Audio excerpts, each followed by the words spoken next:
How's everybody doing tonight? I have decided to pursue. That's a great cert, Al. Um, that's definitely a good cert. You have any other certs, or is that gonna be your first one? Let me get started. Oh, give me a one if you can hear me, Al. Give me a one if you can hear me. Give me a one if you can hear me. Man, I couldn't sleep, so I'm like, let's do it. Let's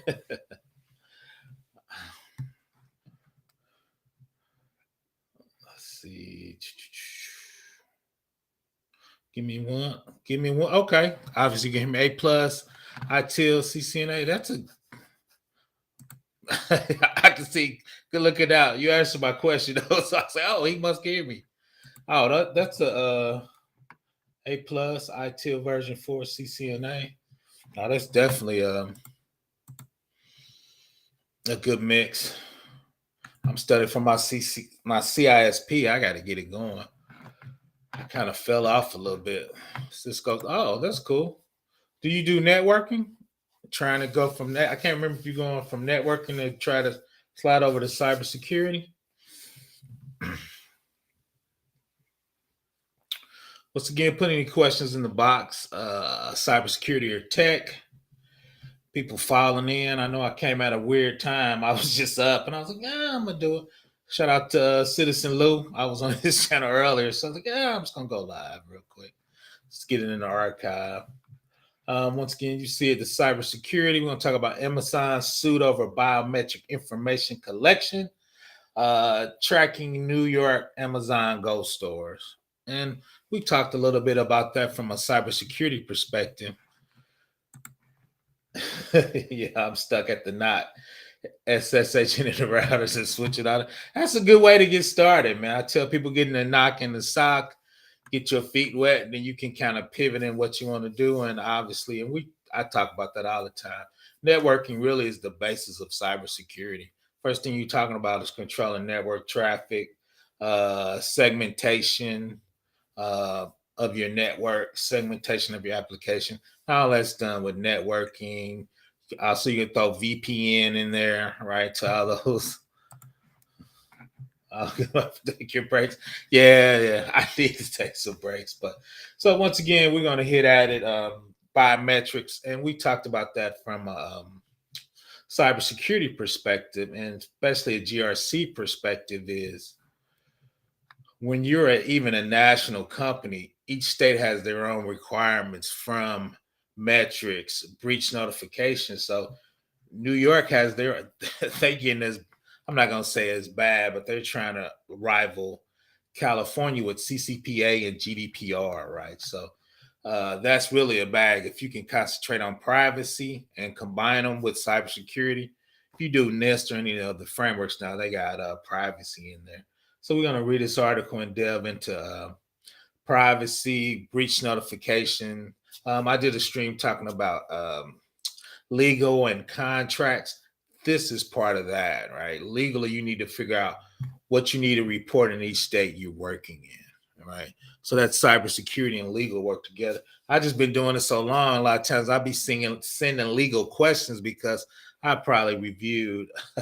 I'm not joking. Probably I would say close to 500 contracts and RFPs in my lifetime. So I've seen a lot of different things, and I'm gonna start doing those online, walking through to do risk assessments, supply chain assessments, do those on open source vendors, and just pull some RFPs from different states and just kind of walk through them because now each of them have a security section because everybody's so hot and security has raised to a certain level. So even in the RFPs now, when you're reviewing software, there's a cybersecurity component in there. So let's hit this article. Once again, you got any questions, drop them in the box. We'll start here. You know me, we're going to be pivoting to different places, hitting different things. Any tech or cybersecurity questions or any general questions, education, but that BTL1 cert is blue team. Definitely is a good cert. I've been looking at it. They got a lot of breadth in there, so they touch a lot of parts in that blue team level 1 cert. So definitely a good cert. I think it's one of the newer certs too. So Amazon sued over biometric information collection, tracking New York Amazon Go stores. I should link the video on there. Amazon did these Go stores basically where you just pick the item up. You don't even scan it. So you scan your phone. Your phone is associated with your, of course, with your credit card or your payment option. So when you put something in your bag, it automatically starts keeping track of that, creates a cart. Then when you leave, it charges your phone. You don't even have to scan it. I might go out there and pull the video up. I think it's 2 minutes. Like I said, I've done a couple stories on there. So Amazon is facing a class action lawsuit that accused the company of failing to properly inform New York City customers of biometric information collection in Amazon Go stores, including palm scans measuring individual bodies to track shoppers. When I looked at it, I automatically knew what it was doing. Right, that and like I said, I'm gonna go find that video online. Like I said, it's short and we'll watch it, but it's taking your palm. Once again, as you put stuff back, it's probably I know it has facial recognition. It's probably looking at your retinas. So that's actually a ton of biometrics. But when you're trying to hook biometrics to payment, you don't want to mess it up. So you take a lot of biometric points, right, as part of your scanning so you can actually identify the person. Shout out to Wilton for joining us. Everyone present. Just woke up. I'm about to go to bed. Wilton just woke up. So let's keep going. And once again, I'll pull that video up shortly and let's find it. They had a couple of them out there showing the Amazon Go product. They closed a few stores recently, but I think that's really the future where you don't even scan your product. It knows who you are. They got weighted shelves. So when you pick it up, right, the weight of the shelf gets less, so they know you actually put in your bag. Or if you put it back, right, the weight of the shelf. So they weigh in shelf. So there's 2 or 3 things along with these data points and how they charge you. The suit, which was filed on behalf of Alfredo Rodriguez Perez in the U.S. District Court of Southern District of New York on Thursday, says that Amazon violated New York City law by collecting biometric identifier information without properly disclosing the practice to customers in the store. Amazon said, of course, they just scroll it up and you accept the terms. So, of course, Amazon, they got lawyers too, right? So they believe when you accept the terms, you know what you get. But nobody ever reads the terms, right? So that's an issue too. So Amazon confirmed using biometric data for its Amazon One palm-based identity payment system in a statement sent to USA Today on Friday. Amazon does not use facial recognition technology in any of its stores, the company said in the statement. That is super that is super surprising. And we'll look at some of the AWS services, right, that they own. So one of them is a facial recognition service. So I don't know if I believe that or not, but let's keep reading. A company did not comment on other allegations involving biometric information collection. How does Amazon Go work? It was launched in 2018. There are currently 29 locations across the country, including 10 Amazon stores in New York, according to the website. Let's see what that'll pop up in.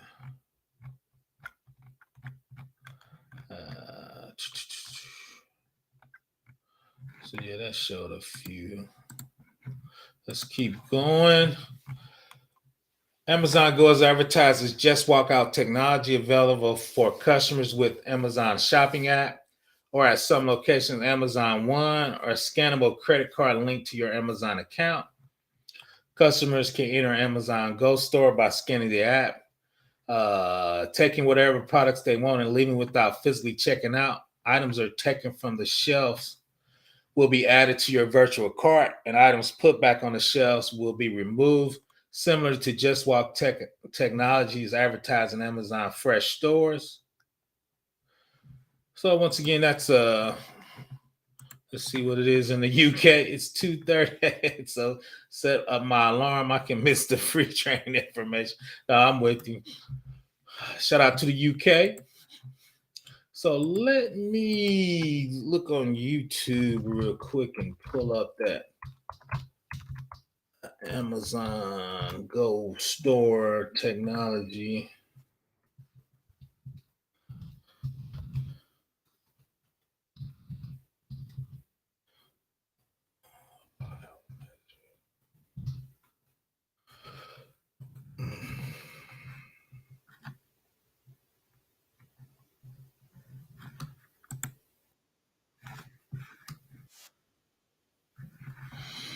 So let's switch over to this peace and blessings. Big bro just got home from work. Shout out to you, Operation Tech Over. So I'm gonna switch it to one of the. It's actually a YouTube short. We're gonna look at the payment system where they're looking on their palm real quick.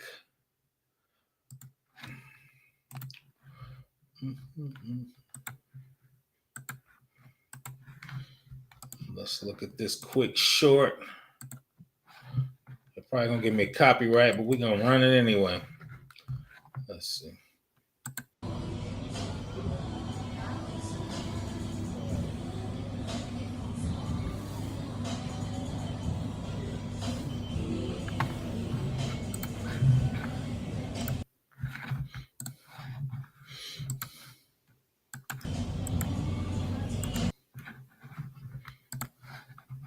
So you see scanning his palm. That's hooked to his Amazon account.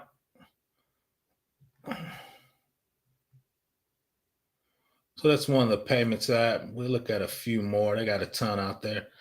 I get nervous when people start scanning your palm because if they get hacked, right, which people get hacked every day, they have your palm print. So they have your fingerprint and your palm print. So a lot of times you got to be careful when you sign up for these services because what are you really signing up for?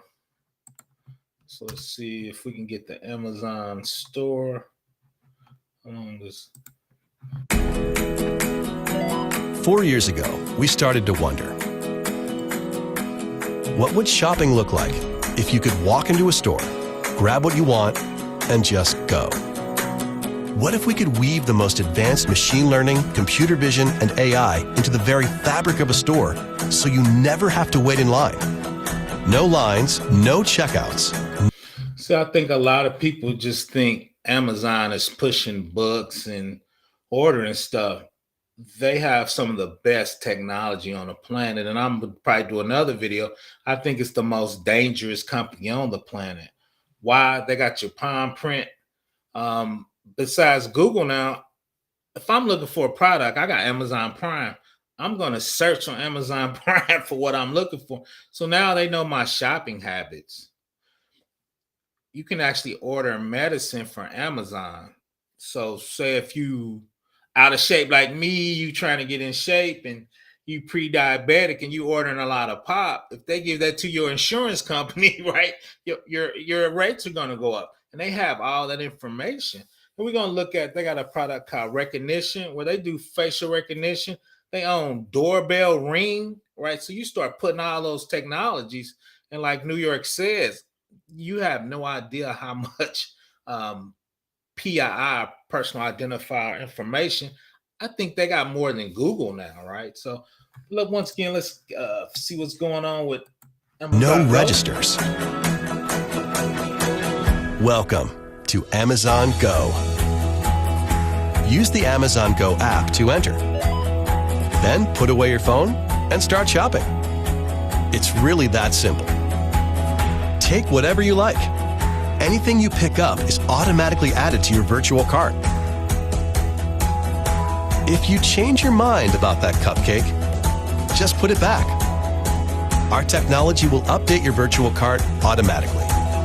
They got weighted shelves, right, to help them, right? They got recognition of you putting in your bag, but they also have weighted shelves. So they putting all that technology together, right? So two is, once again, they have your eating habits, your shopping habits, your online shopping habits, right? Because Amazon's putting a ton of people between them and Walmart, right?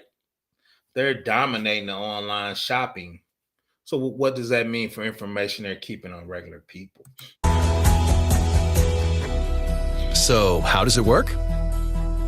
We used computer vision, deep learning algorithms, and sensor fusion, much like you'd find in self-driving cars. We call it Just Walk Out technology. Once you've got everything you want, you can just go. So did you pick that up? They got just as much technology as a car, right? They saying they got as much as technology as Tesla. So as you walking through, right, they're picking up stuff and debiting stuff, right? So once again, they got some of the best technology on the planet. So what are they keeping about you while they're shopping stores, right? So when you leave, our Just Walk Out technology adds up your virtual cart and charges your Amazon account. Your receipt is sent straight to the app, and you can keep going. Amazon Go. No lines, no checkout. No, seriously.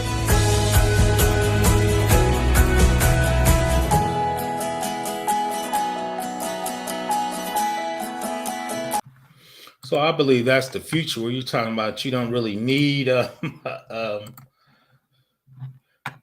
cashiers. You ain't gonna even need them for scanning and even watch them, right? So I think in 10 years that's really what's gonna be pushing it, right? From a technology standpoint. What's up, casual economists? I'm guessing the replay got a laugh today. Yeah, I was laughing a little bit earlier. Yep, check the replay out. Thanks for joining us for a second. They just showed you to make this Just Walk Out technology possible. The Amazon Go store is constantly collecting used customers' biometrical identifier information, including by scanning the palms of customers to identify them and by applying computer vision, deep learning, sensor fusion that measures the shape, and size of each customer's body to identify the customers, track where they move in the store, and determine what they purchases. Thursday class action complaint reads, only customers who enroll in Amazon One, the company's contactless palm-based identity and payment service that can be used to enter select Amazon Go stores, will have their palm biometric data securely collected, Amazon said in a statement. We know people get hacked though, right? So your palm print is collected. These individuals who provided the appropriately privacy disclosure during the enrollment process. Amazon did not comment on Amazon Go allegedly collecting shoppers' body shape and size. The lawsuit charges that Amazon Go stores collected biometric identifier information on every single customer, including information on size and shape of every customer's body. All right. So they said they wasn't doing facial recognition, but okay, you're doing body recognition, right? So I think that's almost as delicate as facial recognition, right? So once again, that's why you have the big lawyers in the room. They do the nuances of that, right? And we talked about privacy from a GRC perspective. That's where you crossing your I's and dotting your T's. But once again, that's a lot of biometric data, size and shape of every customer's body. It's probably got your height in there. The Just Walk Out tech violates New York City law, the lawsuit says. For consumers in New York City, the suit points to a biometric identifier information law that was acted in 2021 that requires retailers and other commercial establishments that collect, retain, or store biometric identifiers to disclose the practice to consumers by placing a clear, conspicuous sign near all the entries in plain, simple language. Right. It was in 2021. Maybe their legal staff didn't catch it because Amazon's in every state. So I'm sure their legal staff is reviewing state documents, almost city. They get down to every jurisdiction. So I'm sure some of that stuff is hard to, keep tracking. Some of it, they just don't want to keep tracking. They can absorb a fine, right? They're $1 billion company. So the New York City law applies to characteristic used as identify persons, including facial recognition, which they said they wasn't doing, retina scans, fingerprint, handprint in the shape of individuals' bodies, and more. All right. So if we looked above, Amazon said they wasn't doing any of this, right? They were doing a palm print, right, which is not facial, which is not retina scan, which is not a fingerprint. So is a palm print the same thing as a handprint? Right? I would say not, because a handprint is going to include your fingers, and a palm is just the palm without the fingers, right? In the shape of the individual's bodies. And then, I've been hanging around too many lawyers, right? The palm is not the same thing as a hand because the fingers aren't included, right? So those are kind of nuances when you work with lawyers, right? You start nitpicking. And as a privacy cybersecurity expert, when you start reading terms and conditions, government statutes, Biden's executive order, those are the things you start nitpicking, right? Because when you get in legal, right, those are the things, once again, as a cybersecurity professional at the high level, you understand the legal game, right? So let's look at that one more time, right? They were taking palm print, which is not facial recognition, not retina scan. Palm print, I don't believe includes your fingerprint, right? And the hand is, I think, included with the fingers and not the palm, right? But that, once again, those are the nuances. Me hanging out with too many lawyers for 20 years, right? So let's keep reading. Once again, if you got any tech questions, cybersecurity questions, put them in the box. For January 15 of 2022, when law implemented rules into effect through March 13, 2023, Amazon failed to post any signs at the entrance of any of the Amazon Go stores in New York that would notify customers that those collect, retain, convert, and store consumers' biometric identifiers, the lawsuit said. According to the suit, notified Amazon on February 7th that he had visited an Amazon Go store and the company was required to post proper signage about the collection of the consumer's biometric identifier information. Amazon did not respond to the letters at all, the suit alleged. Right. So when I think that's the state general attorney sends you a letter, especially New York's a big state, you need to respond. I think Amazon was like, "Oh no, we bigger than you. We ain't responding." But I'm sure they're gonna flesh it out. Let's see what my man said. Bro, they better hope nobody takes a flipper tool and snatch up someone's account. They can run the Go bill all the way up. You done brought groceries for me. Yeah, that's true. I think that's why they doing facial recognition, right? Because your flipper tool, right, you could get the information, but it wouldn't match the body type, right? Because remember, if you 6'2" and I'm 5'7", right, and you 6'2" and you slim and I'm 5'7", chunky, I think that's kind of like a multi-factor authentication, right? Operation tech over. So I think that's why they were taking those extra biometric features so they can match it up. So even with the flipper tool, unless y'all had the same body features, I don't think it would charge. Still, the complaints allege that the new sign, okay, they got the sign, failed to comply with the New York City law on placement, appearance, and wording, and neglected to inform customers that Amazon will collect biometric identifiers beyond Amazon One. Instead of leaving the customers in the dark about the collection of biometric information, as Amazon did 14 months ago, Amazon is now affirmatively offering false assurance that it will not collect any biometric information for most customers, the suit writes. Yeah, I thought that was a little ambiguous, but once again, they got 2 floors of lawyers, so that's kind of how they wrote it up. Let's see, it's me. Bro, change the name. It's me to change the name up. It's all good. It's all good. But yeah, so I think, once again, I think it's gonna match your body type with your payment, right?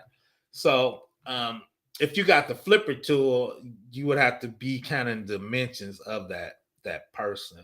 And two is, I think they're doing some kind of They're not counting the facial recognition, that's body scan, but I think they got some more points. Probably not the whole face, but between your eyebrows and kind of your nose length, because those don't change very often. So I think they have a few more markers to kind of prevent, like you said, that flipper tool from getting them. Rodriguez Perez seeks a declaration that Amazon has violated the law, an order requiring Amazon compliance and damages for itself and other Amazon customers in the class, among other release, the suit says. So, like again, that was it. But let's dig a little more and talk about some other services Amazon's doing. Let's go back to the top. So, and once again, from a GRC perspective, each state's going to have their own biometric laws. You would think that's a federal law, right? But the feds are always late to the game. So New York has biometric laws and breach notification laws. So whatever state you're working in, as Amazon works in a ton of states. So Amazon privacy experts, we might look it up. They make around 300,000 because they got to keep track of all the states and jurisdiction, and sometimes counties and states make their own law concerning biometric collections and breach notification. So to keep track of all that, right? I'm sure they got softwares, they got lawyers in each that's responsible for each state and those statutes and how you get notified in those. So let's look up real quick. I'm gonna do my women in Linux. Let's go to Indeed and see if we can look up privacy. Let's see, privacy directors, salary estimated. So let's switch over to that. I'm Indeed. Let's look at a couple of those salaries for privacy, because once again, that's things I don't think a lot of people think as far as privacy is part of cybersecurity, and it's getting bigger and bigger because stuff like that. So let's see if we can see it. Make it a little bigger for me and the old people in the back. Get that up to 150. So we got compliance director. Let's see if we can security and compliance 124. So privacy. Let me get more privacy in there. Privacy. Let's see, get privacy. My women in Linux. Shout out to Tam. So director of engineering, privacy. It's a lot of times, health law.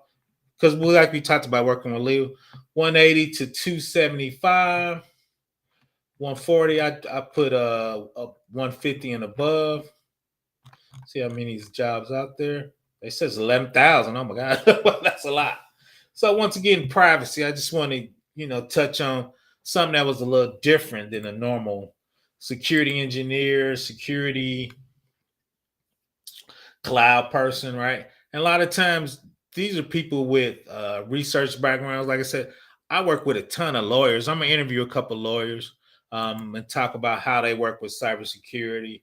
Because usually when you look at software, you're going to look at legal, security now, operations, right, and features, right? So security and legal is always in there. That's all right. We're going to use ChatGPT, right? That's prompts that you trying to make that. We're going to get out the barbecue. Child, facts. I need to get out there. I'm a huge ChatGPT fan. I think that's the future. A lot of people, I was actually going to hook up ChatGPT to AWS Lambda, which is their Java. And you put a question and it feeds it to the ChatGPT API, then bring that answer back, right? So using ChatGPT with the API, right? But you're right. ChatGPT, I believe, is the future. But once again, and I might do that online. We need to do a security review of ChatGPT, right? How secure is the API? Is the API encryption? Is the API using government level encryption, which is FIPS 140-2? We can AES 256. We can talk about those and another thing. But what is the security of ChatGPT? I'm going to do a video on that. if I feed ChatGPT wrong information, will it give other people wrong information? Right. Right now they have it locked down, but in the future, right, they're going to use internet and I think some trusted sources to feed ChatGPT. That's how ChatGPT learns, right? But what is the security of ChatGPT? So I might get me, Gabe, keep it techie. Shout out to Tech GN. Just walk through a security view. Once again, it's an API. A lot of people know Red Team. You can hack an API. All right. So what is the security to make it? I think they give you private keys so you can say, this is me. This is my key that's calling it. So lock it down. But can I spoof that key? How long is that key? Right. What is the strength of that key? Right. Once again, from a cybersecurity perspective for that. Let's look up a couple privacy tech. What's a plumber doing? See, we got to work on Indeed, right? Expert data security, DC. Let's see what remote jobs are here, right? Let's see the remote. We got some remote. Yeah, we got two. Let's get some remotes in there. Once again, that's the one keeps coming up, catching my eye. So 180 to 275. Whew. Let's see what the requirements is, man. Oh, they want you to be a licensed attorney, man. So now they want you to, and I think a lot of attorneys do compliance because when you put tech with lawyers a lot of time, you make decent money, right? GDPR, which is European privacy, HIPAA, 42 CFR Part 2. We talked about data breach laws, data privacy laws. All right, here's another one, cybersecurity auditor. Want you to have a CISP. CISM is certified manager. Once again, 125 an hour is 250 a year. Cybersecurity assessment 4 years. NIST assessment 2. Work authorization. Oh shit, I might apply for this tonight. Now I'm just playing. I don't make that type of money though. I present in front of the C-level. We might. I have to mark that and come back. Now I'm just playing. So now let's see. Bro, we need to get Anton, you and me, AI together, fam. We can come up from Kentucky and chop it up. Nah, I'll be up for that. Go check out Anton, make it happen. Might need to fly on down there. But once again, privacy I think is a hidden gem. A lot of people aren't aware of it. Like I said, it's kind of a senior level thing. CISP, CISA, CISM, all of those are really senior level certs.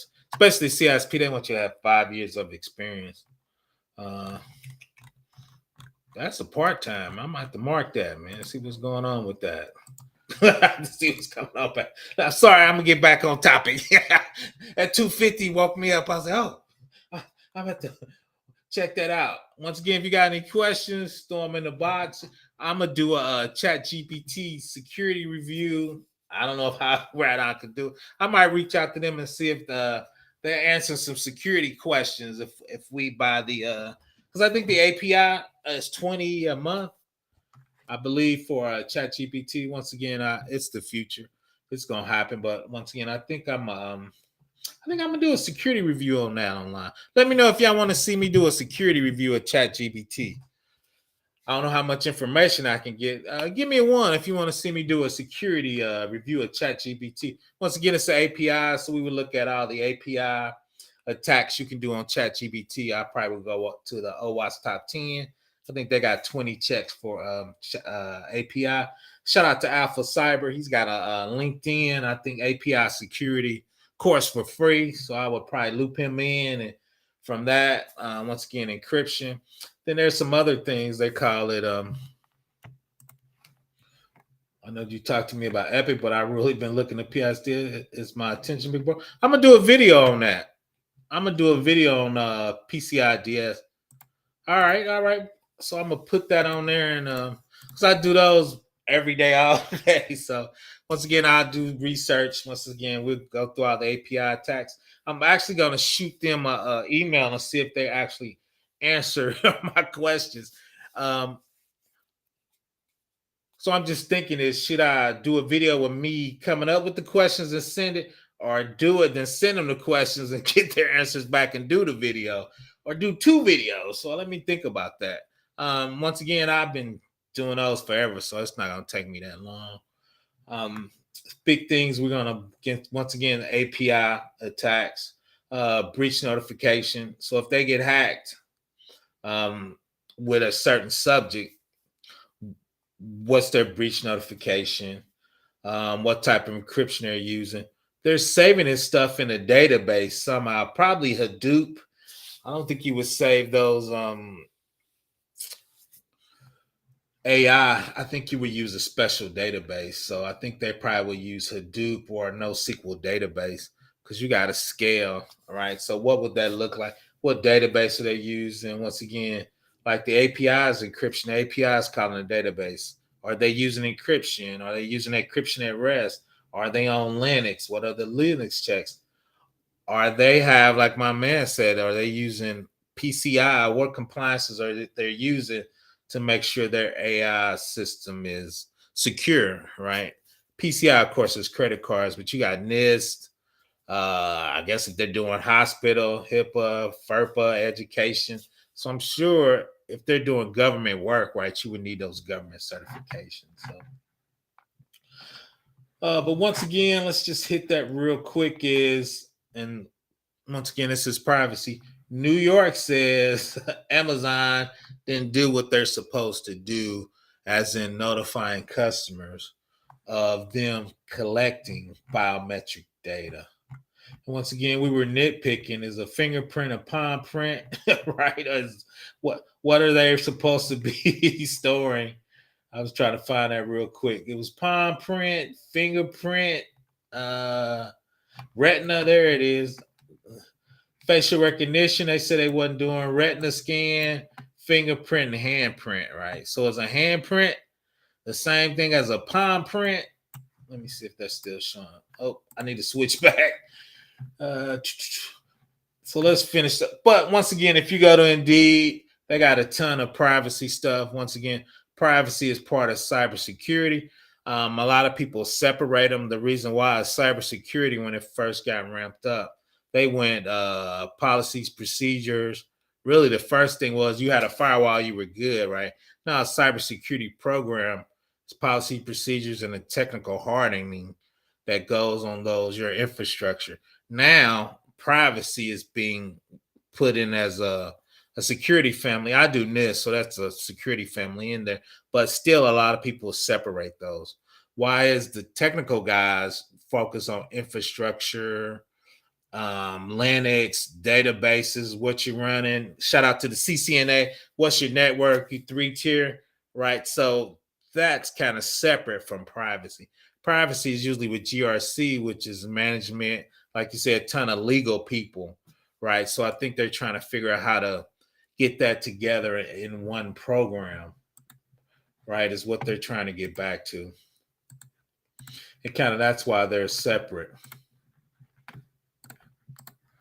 Which, of course, we know you want one program. So there it is right there again. And we were nitpicking, right? Facial recognition, retina scan, fingerprints, and handprints. And I believe, once again, I'm guessing this, AWS says palm print is not either one of these. So they say we're in compliance. And New York goes, that's incorrect. We're going to fine you. But what can you find? I think they made some crazy amount of money. I did a video on it. So, I mean, how much you going to find a $1 billion company that's going to hurt? You find them 200 million, man, that's pocket change for those guys, right? So what are you going to do to find those, right? Just decide, big when if someone hacks the DB, goes dark, holds onto it without being detected, they had the potential, right? Facts. And I worked with executives, and every time I taken voice print, I'm like, dude, I'm cool with that. But if we get hacked and you lose people's voice print, what's going to be the class action lawsuit of that? Right. So, and I think, and once again, like you said, we're going to talk about those and when you do a assessment, supply chain or risk assessment, those things are what you walk through, right? What DB are you using? What are you using Linux? Shout out to the CCNAs. Are you on 3-tier? Can your web talk to the database tier? It shouldn't. It should be forced to go to the app tier, right? All of those things we're going to check the box when we do our security review of ChatGPT. I don't know if we're going to be able to get those answers. I'm a Google. ChatGPT's been pretty open, so I'm sure I could probably find their architecture out there. They're a bunch of PhDs, so those guys tend to share that. As a cybersecurity professional, I get nervous when I see people freely sharing their architecture, right? Because if I know your database and I know your web server and I know you're using Cisco, right? I can Google CVE. So if you laid on a patch, I'm going to be all over you, right? So those are some of the things we're going to talk about from cybersecurity assessment. Once I said Chat GPT, I'll probably do a little research and kind of walk through what that looks like. Just high level. I usually separate it into management and technical. The management got policies and procedures. What's your incident response if you got hacked? What's your breach notification? They're in every state, right? What are you using? GDPR, privacy, and configuration management. All that stuff should be done. Technical, like we talked about. 3-tier architecture. What's your web server application database? Are you C# or Java? I don't think I'm gonna be able to find that out to be yet. But what encryption are you using in the database? Is your data encrypted at rest? What level? AES 256, DES, Diffie-Hellman. There's a ton of encryption out there. That's it. Trying to put the big barrel on the bus. Facts. We can lock them down, help them get out. So, but a real tip though, Amazon got some of the best security people on the planet for that. ChatGPT, I don't know. I interviewed for a job at Amazon. They said I needed a little more seasoning. They actually wanted me to apply for GRC position. I was actually applying for an engineering position. I think I'm glad it didn't happen because they've been laying off a ton of people. And I've been like, man, you know how I go? We the last hired, first fired. So I'm like, whoo, maybe that was a blessing. I didn't get that job. But shout out to them, though. They level 5 pay scale. It's crazy. And that wasn't even a senior. That was mid-level. And it's, it was like 342 or something crazy like that. But once again, I'm gonna hang out a little bit, see if anybody got any more questions. I just thought that was interesting. New York gonna sue Amazon. New York sues everybody, man. They're a litigious state, right? New York sued over Amazon sued over biometric information collection, tracking on New York's Amazon stores. Amazon stores is you don't have to scan your stuff. You just actually put it in the bag, right? We looked at the video of that. So, which I think is the future. I think you're not going to use scanning. I think a lot of people are going to do that. Which I do get nervous when you talk about palm print, fingerprint, but it's safer than really using credit cards, right? So now somebody would actually have to steal your fingerprint or your retina scan. Shout out to James Bond. The bad guy would always get the guy's eye right, then scan it, right? If you ever looked at any of the old James Bond, that's it. Shout out to Kiss Rain. Glad you could join. So, but just kind of wrapping it up. Let's see. I appreciate that. Giving out knowledge. You all good.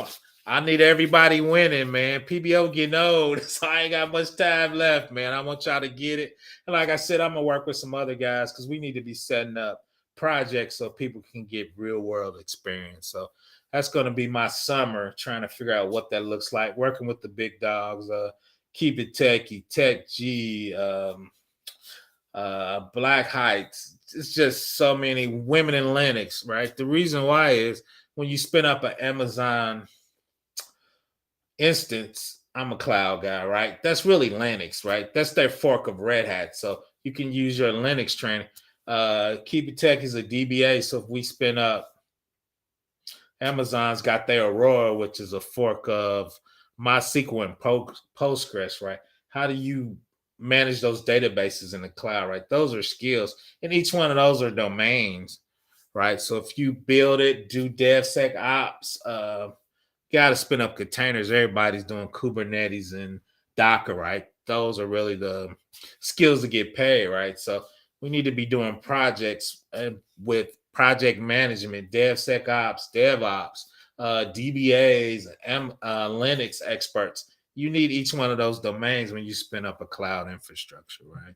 And if you do those in a big enough project, you can actually use that as experience, right, on your resume to help people get jobs. And I think that's what this space from the tech team, the tech people, right? I think me as the OG, I need to be trying to figure that out and make that happen.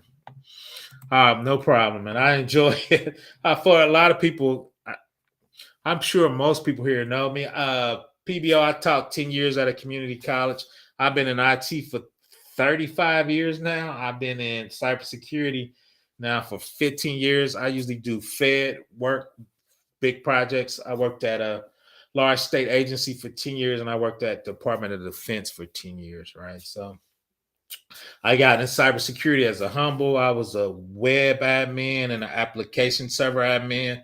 DOD was getting waxed by China, so they actually brought security people in there to help the employees and the consultant with hardening, assessments, that whole NIST 800. So, long story short, that's how I got in the game. I just kind of fell into it on a humble, right? So, but I've been blessed.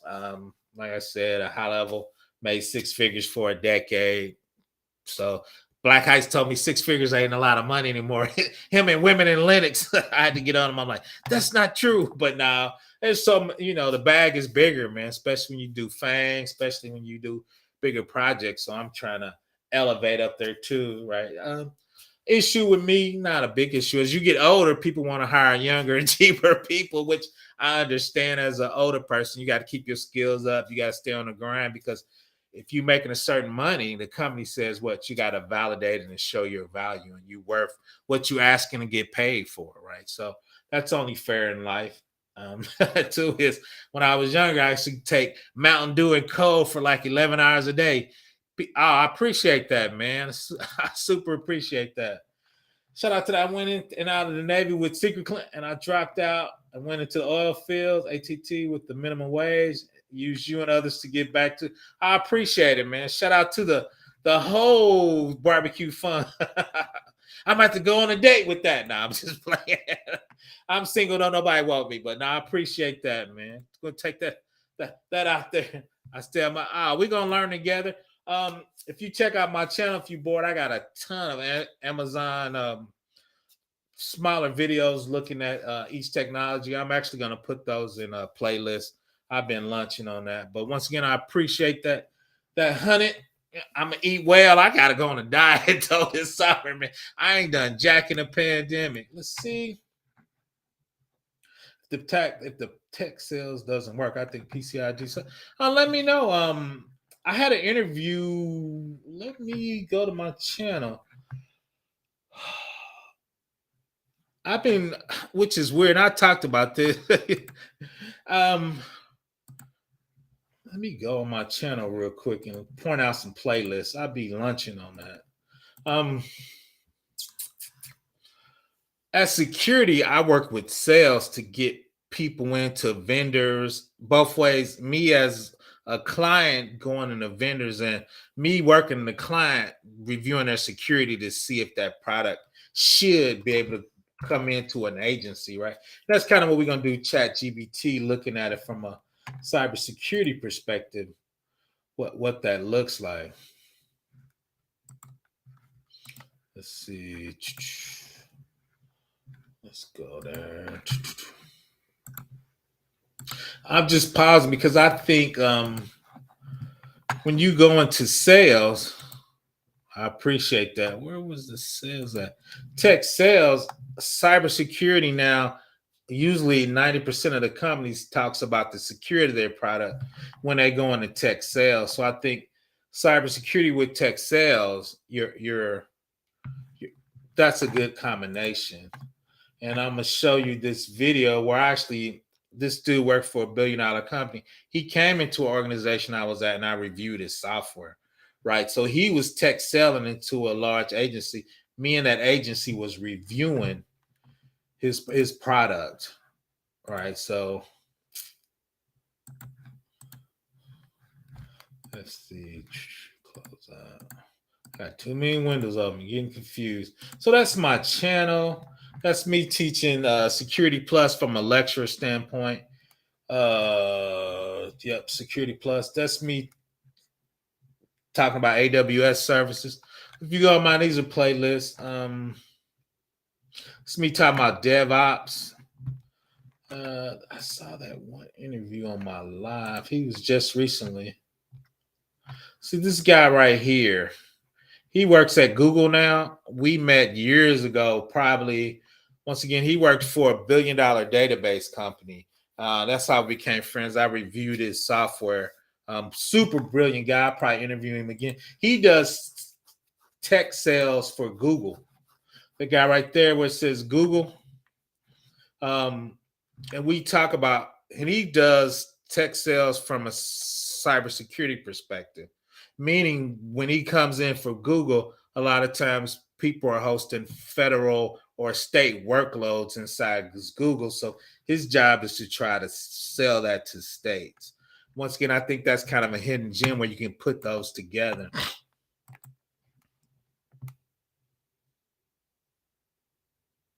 I have to go check him out on the PCIDS. Like I said, I'm gonna do that, and I'm gonna come back. But yeah, him. Then two back on my homepage. That's a compliance, government compliance. I have a lot of things. I don't have PCI yet on there, but I got CGIS, which is FBI, 1075 is IRS, NIST, Zero Trust, FERPA is education. FIPS is encryption. Pharmaceuticals. I used to work for a Fortune 500 pharmaceutical company. CMC is DOD compliance. 171 is if you're a regular commercial business trying to get into DOD. Privacy, we talked a little bit about. FedRAMP is actually compliance in the cloud. Just talking about GRC risk. Talking about NIST, which is at the new R5. Secure software development. So those are just some of the GRC and compliances. I'm going to do PCI DS, and I'm going to do PCI is going to be one. I'm going to do MARZ, which is Social Security. There's like three more I'm going to do. PCI, MARZ. There was one other. So I'm hoping to do all the majors. I got a HIPAA on there. I'm not a big HIPAA fan. I think it's one of the weaker securities. I need to figure it out. I need to find it and put it in there. So yeah, I think I'm gonna add HIPAA to it. But those are some of the compliances. Like I said, I'm trying to have the major compliances on there. But once again, I'm gonna get back to that one. If you get into sales, shout out to Black Heights. Shout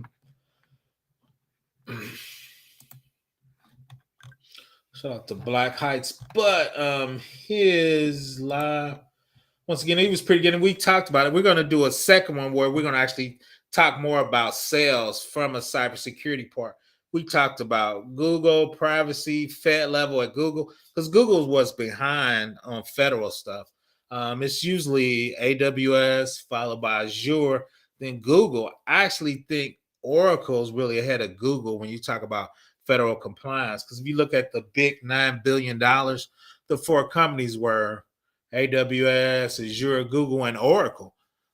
Oracle's been in that Fed work from the databases. That's how I made my first six figures doing Oracle, probably 2007. So Oracle knows what that federal is. So they just put all those checks to the cloud. Right. So there's some AWS stuff. I'm gonna put a playlist together with all the AWS, because I think everything's going to end up in the cloud.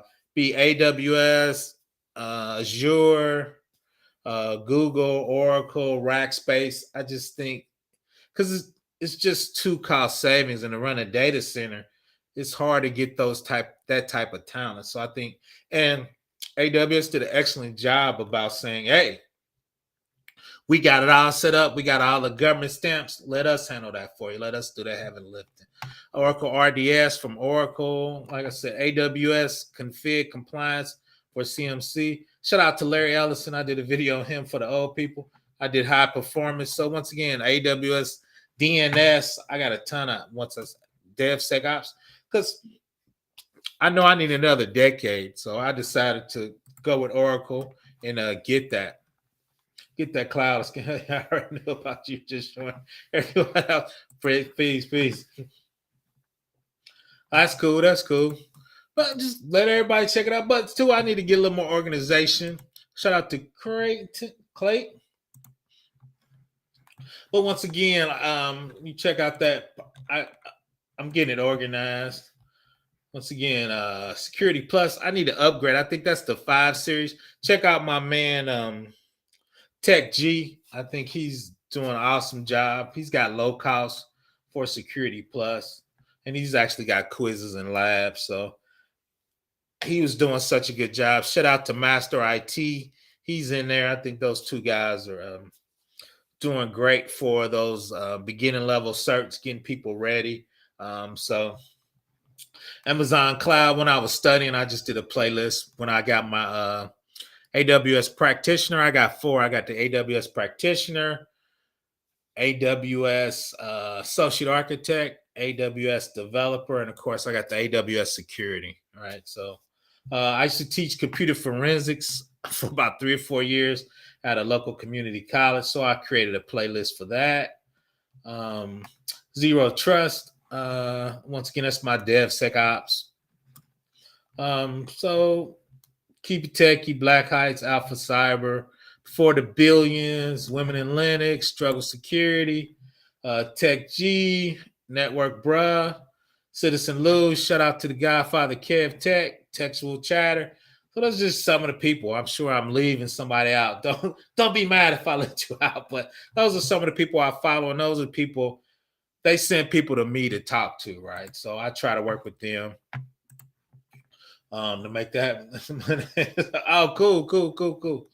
So I'm just gonna hang on a little longer. So if there's something out you want to check, and I'm gonna keep adding to the compliance. That's what I do for a living. So I think that's really my value add, and just how long I've been in the game, and just talking to people. A couple people reached out. You know, they were having some kind of issues at work, so they kind of wanted my advice on them. And I tell people, especially if it's GRC, trying to get in this or compliance, and you stuck at work, just reach out. Or once again, if you had a specific, let me drop the link if anybody want to come up. If you had just any general questions, professorblack.ops@gmail.com. Give me 48 hours to answer your email. I'm still on professor time. They gave us 48 hours to answer email at the community college. So I'm going to take those skills and bring those to YouTube at a high level. Once again, shout out to the 100. That's going to be my barbecue next week. They pay it out at the next month, so I still appreciate it. I went out in Navy, yep, because I worked at DOD. That's how I got my security clearance. Which was weird. I had a NAC. Then right when I was leaving, I started filling out for my secret, but I left before I got it. So some people interviewed me and asked me if I want to get another clearance. If you got it, that's the especially secret. The real one is not the real one. My boss had the polygraph one, so he could go in buildings I couldn't even go into. I met this Navy SEAL, cool guy, just real truthful guy. It's a true story. He said, "Hey man, I'm not very bright, man. My job is to hurt people." I go, "Well, how the hell you get in security?" He goes, "I can go in buildings in the Pentagon that people can't go to because you need that polygraph." So he goes in there and call people, and people tell him what to do. But there's like a few buildings you need that level. Like you go in and put your phone in there. It was building. Even when I put my phone in the bag, I had a knack. They was like, "Sorry, you can't come in." I was like, "Oop, my bad." So he came out and I called him. Long story short, it was some Oracle. We were doing some Oracle versioning before all of that. That was kind of unique. So we kind of walked through that. So, but now there's some buildings like my boss. He had the polygraph. He said it was weird. That's why in DOD he'll tell you in Navy you see a lot of ex-military guys because getting that clearance is super expensive. And the shout out to DOD and the military, which they should. They give those guys first preference. When you apply for jobs, they do it on a point system. I think those guys get 10 points, if I remember correctly. What's up, Chaos Rain? Let's see. Yeah, I'm going to use your info again to get resolved. Oh, that's it. Get that. Yep. Security Plus. See why I say that's not bad. What's up, Chaos? Hey, what's good, man? What's good? What's good? What's good? What's good? What's good? Hey, you show all your courses that's available on your YouTube channel. All the link and detail. Very detailed. Okay. They're on there. Majority of it's mostly cybersecurity, isn't it? That's really what I do. AWS is a little cloud, but I usually talk about it from a cybersecurity perspective. The reason why is there's so many other guys that have great content. Shout out to Tech G, Master IT. They have some courses. Shout out to Keep It Tech. He's got his freelance course. There was some other guys with super content. I just didn't want to step on their toes. So there's just enough room. So I think I'm going to do a GRC. It's this guy named Simply Cyber. He's a PhD that does basic. I think I'm going to do some from a project. Like a PhD, a real PhD? Yeah. There's a couple in cybersecurity?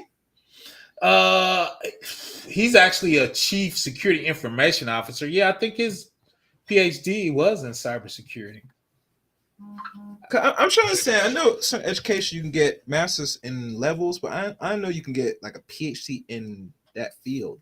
It became so popular now, right? So I think I'll double check, but I'm 99% sure because I was thinking about. Well, let me roll that back. It's usually information with an emphasis on cybersecurity, so I kind of lump those together.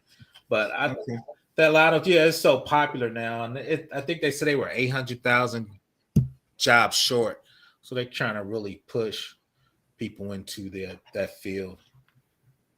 Oh, I see. One thing that I was going to ask, I'm hoping it comes back to me. You familiar with Red Hat? Yeah, I've done Red Hat for 20 years off and on. That was one. I noticed that they started to promote more. Now there's some commercials on Red Hat now. Yeah, Red Hat. They were smart. Red Hat actually. If you're not familiar with it, I don't know if you want to go in detail that people don't know what that is. Yeah, Red Hat is it's based on Sun Solaris, which was really you had to pay for it. Linus Torvalds created an open source version of Linux, was called Red Hat, that you could do for free. It became so popular, big companies started using and they charged for support on top of Red Hat.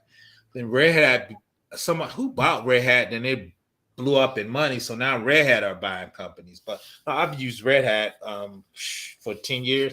I think Sun Solaris is better, but Red Hat was free. But when you're in the government, you have to pay for support in case there's security problems. So still a lot cheaper than Sun Solaris and IBM's version of Linux that I was using in 2000. Damn, I'm old, like 2000, because I graduated from college with a computer science degree in 1990. So that's how long I've been. Don't say Sun Solaris sucks. Go ahead, Chaos. Well, if it was a decade ago when you got that degree in computer science, so after a while, not much has changed. Maybe the only thing that's changed now is they make things more automated now. It changed. When I first did it, I did a video on it. I showed I started on a mainframe. Once somebody said, was that a refrigerator? I started on a mainframe, man. It went from mainframe to client service to Sun Solaris. Then it went to the cloud, right? No, I started on the mainframe. I started doing assembler, RPG, and COBOL. Those were the first languages I learned. That's how old I am. Those languages very rarely exist. You get a little COBOL because mainframe for insurance is still running, but you don't run any of that unless you're doing some kind of big insurance. Okay. I'm young. I just turned 41. I have facts, man. I'll be 50. I was born in. I gotta look. I think I'll be 55. Once you get old, you just lose track of time. But now I started on mainframe. That's how old I am. So yeah, I started on the big iron, man, in 1990. I was working at a large state, and I showed them. I was putting tapes on a mainframe tech date. The room was 40 degrees. It was freezing in there because those tubes got hot. So you be in there in a suit with a parka on. So no, it'll change a lot. It'll change a lot. But the cool thing, like I tell people, is just seeing how far technology's come. It's gonna be cool to see the next 20 years self-driving cars, self-trucks.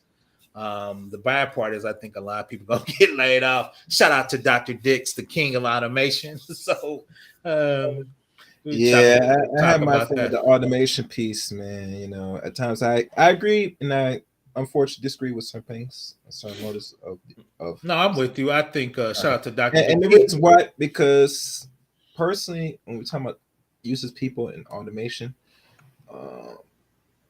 if the world's moving in that direction, we have to always conclude that the world always want to be somewhere where the people that got the money want to keep it and find any means necessary.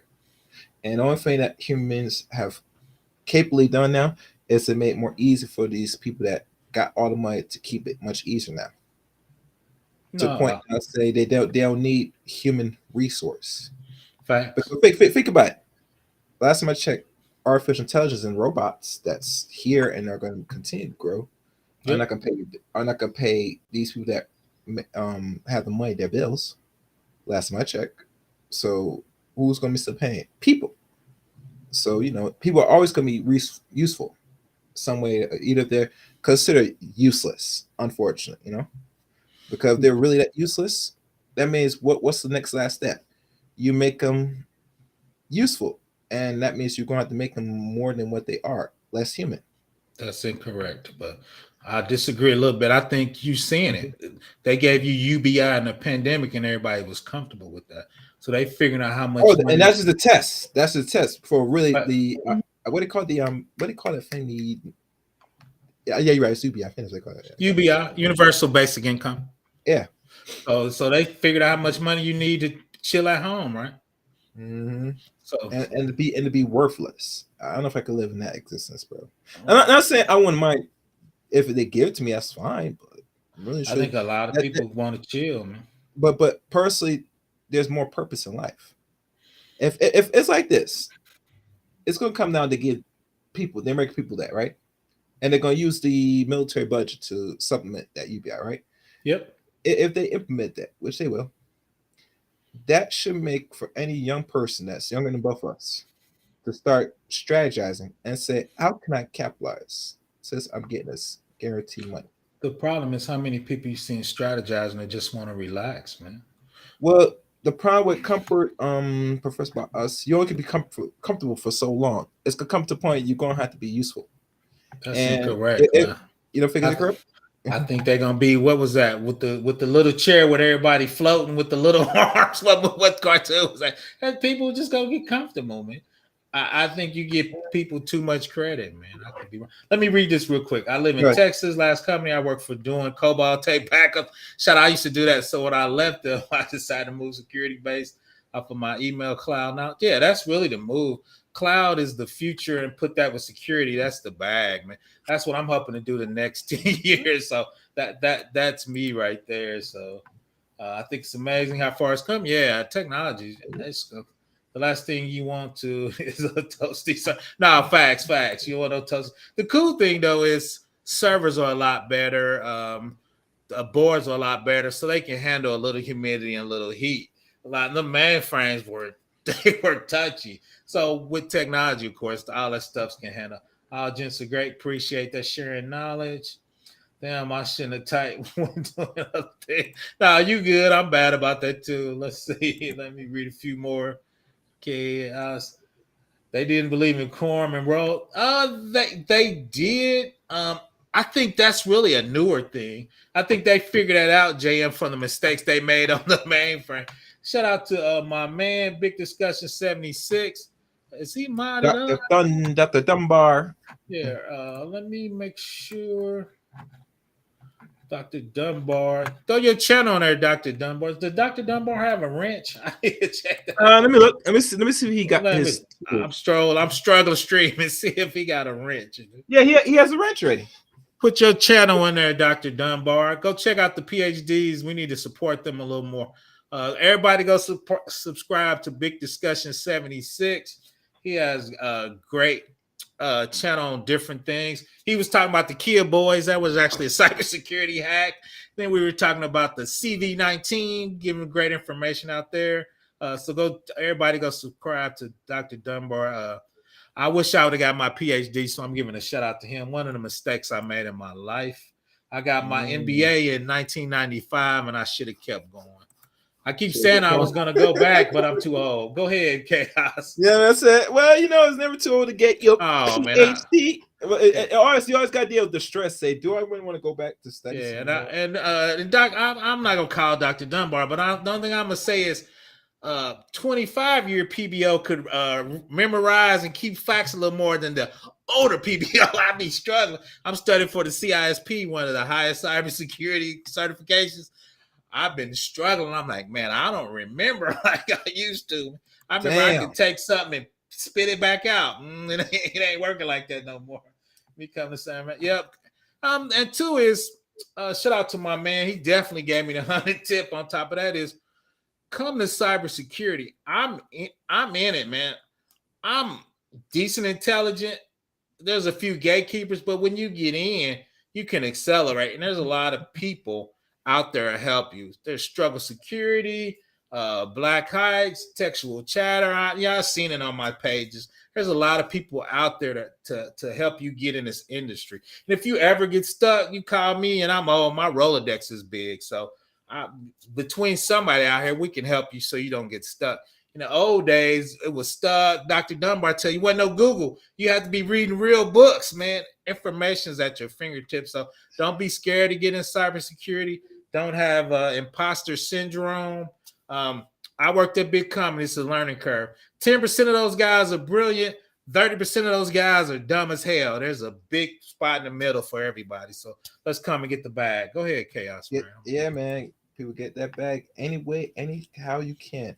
And shout out to that dude that gave you 100 ball in the super chat. I think is that the most you got so far? Because I be checking channel and never seen somebody donate. I've got 100 a couple. I got 100, I think, one other time. Well, I be shouting out channels a lot, so I think people were giving me commercial. I think they were giving a product bonus because I be shouting the channels out. So, yeah, but I do it anyway. But a couple people, gave me him, and I know I got about 3 or 4 50s on top of that because I be giving shout outs. So I think they got me in their their commercial budget, their product budget. That's always a blessing, man. Always a blessing. Oh yeah, that's gonna go into the barbecue. Wait, what's that new alien? What about the laptop? Read that again. Which one? Hold on, I was going back to somebody asked me. New Alienware laptop. What yeah. I'll get there. Let me.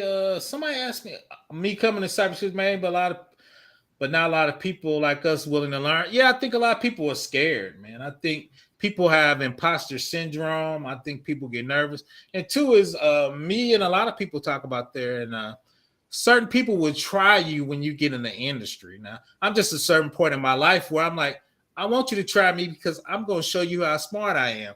I'm going to show you I'm a bad man. A lot of people get intimidated, right? So I think from an imposter syndrome, and you're doing it right, you get comfortable because you're labbing, you're working on your skills, you're working on what you need to learn to succeed, right? So, but people will try you.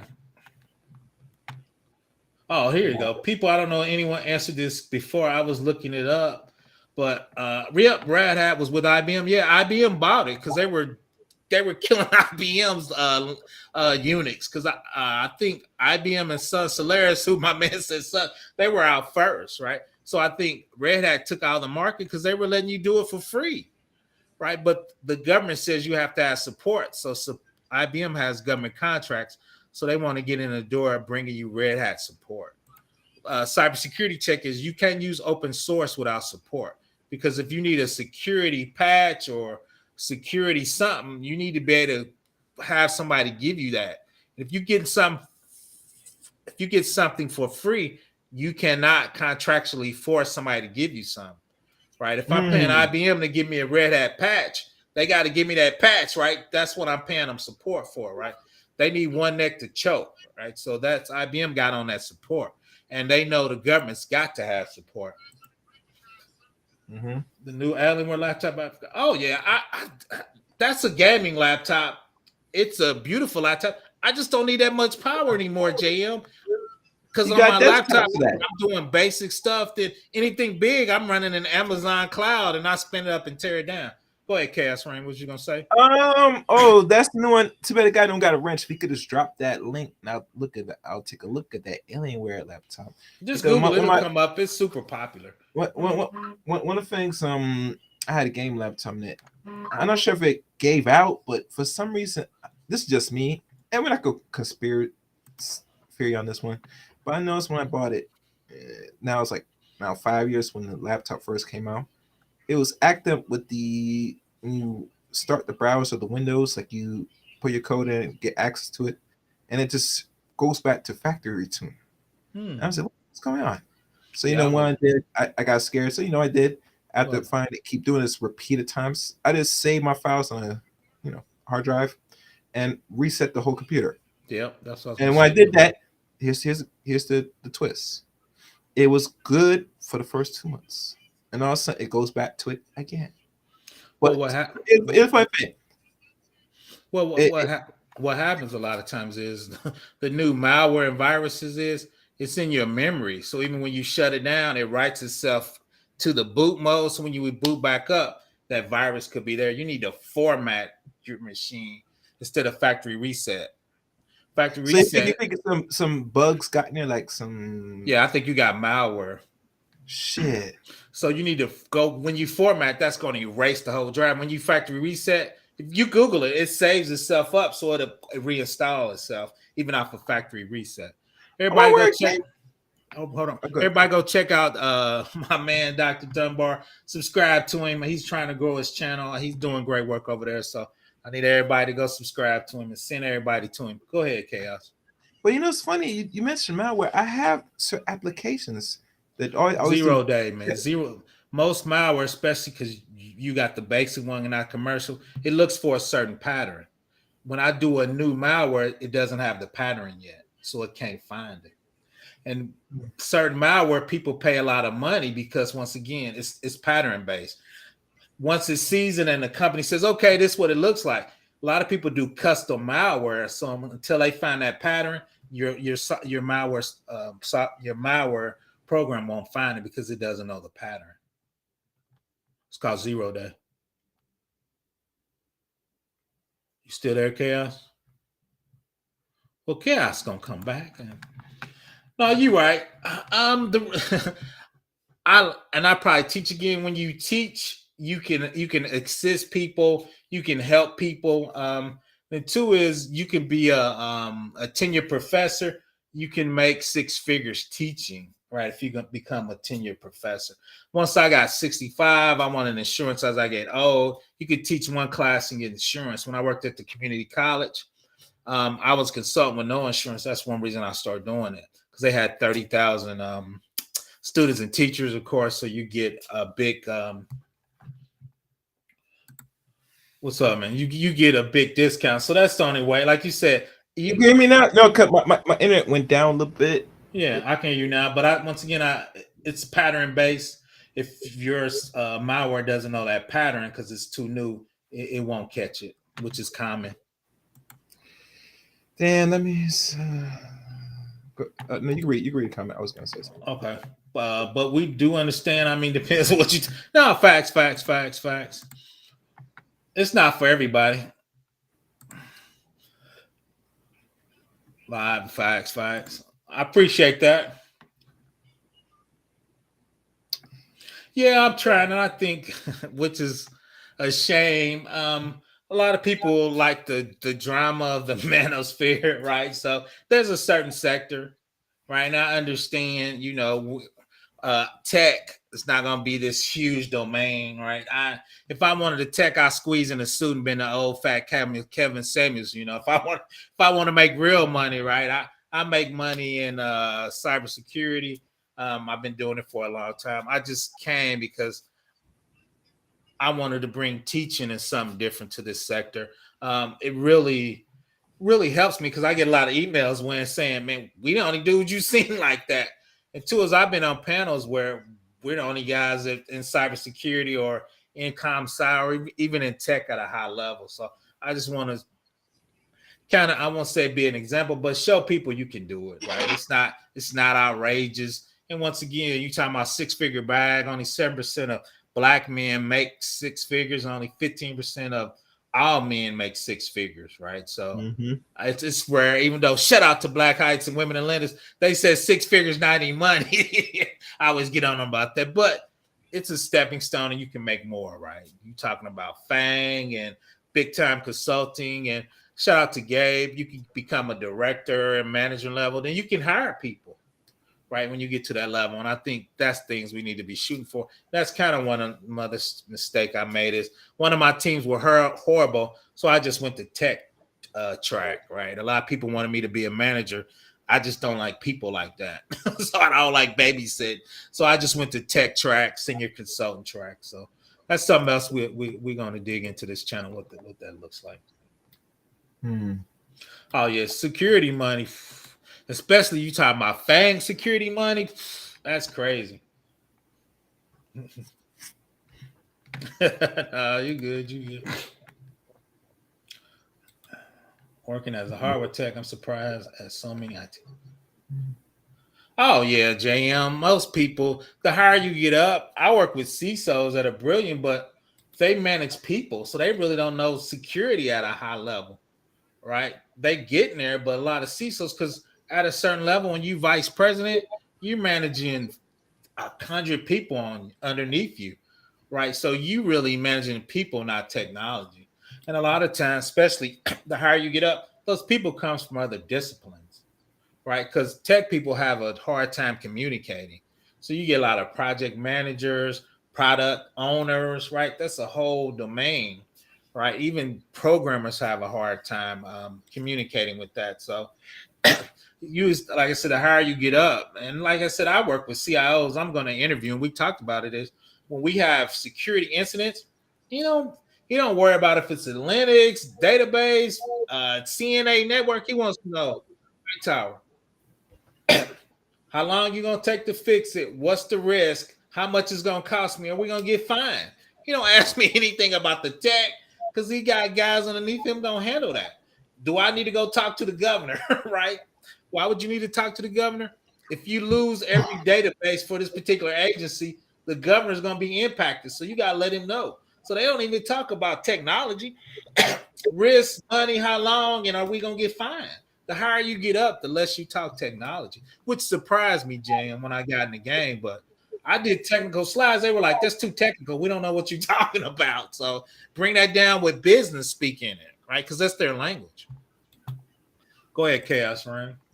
Yeah, I was just checking something. I know that was the issue that Yeah, he said, well, that's true. Shut up, Blackjack. Yeah, you can use a USB drive to reinstall it. I'm old school. I usually just format it. Then boot. Yeah.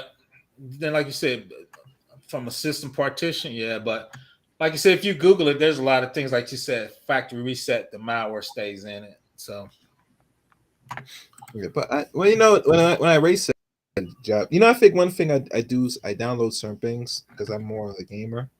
But now, I don't know, man. I have to approach differently. But it kind of sucks though because I don't do much downloading personally.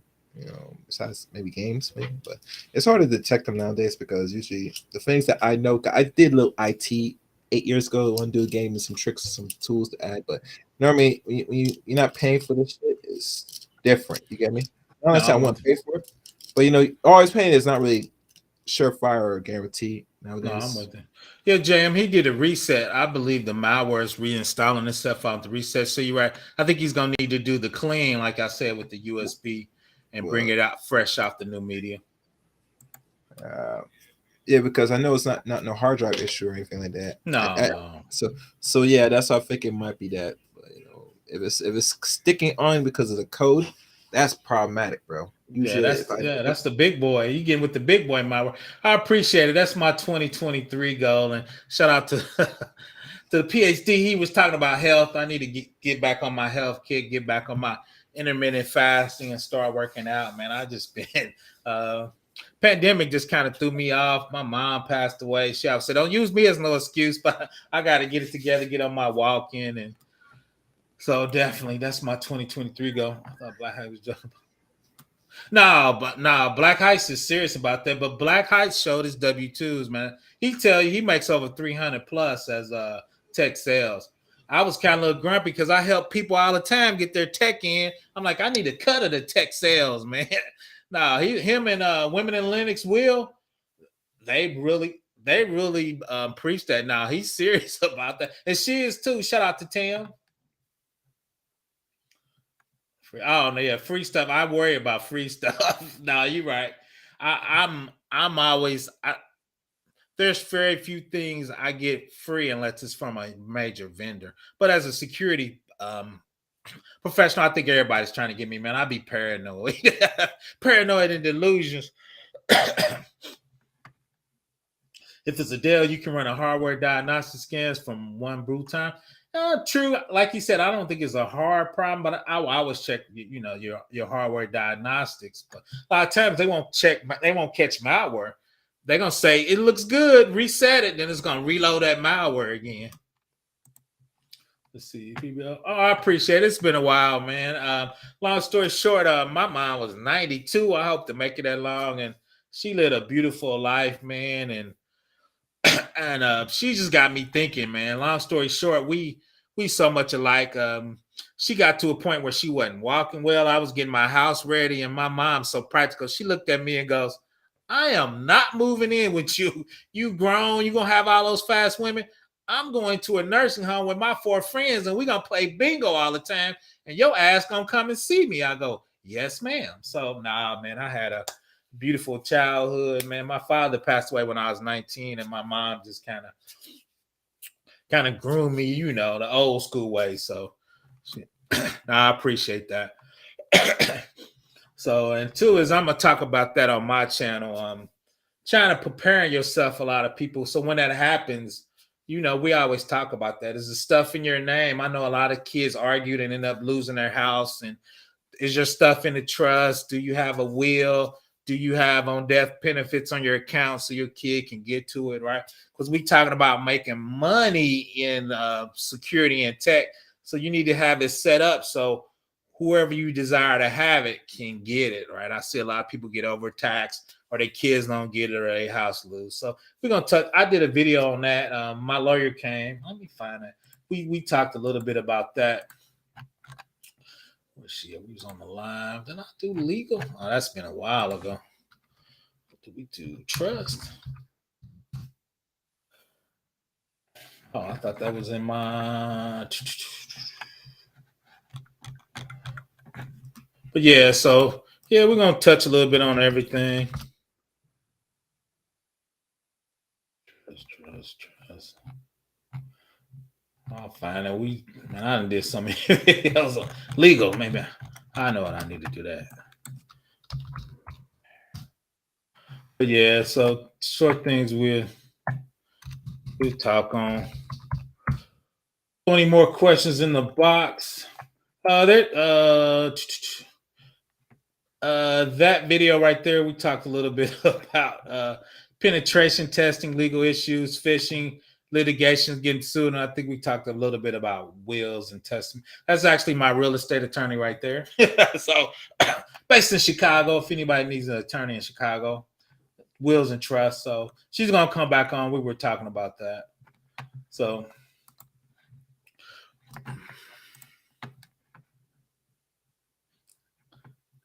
John plays facts. So yeah, she was like, "Nah, I ain't moving in with you."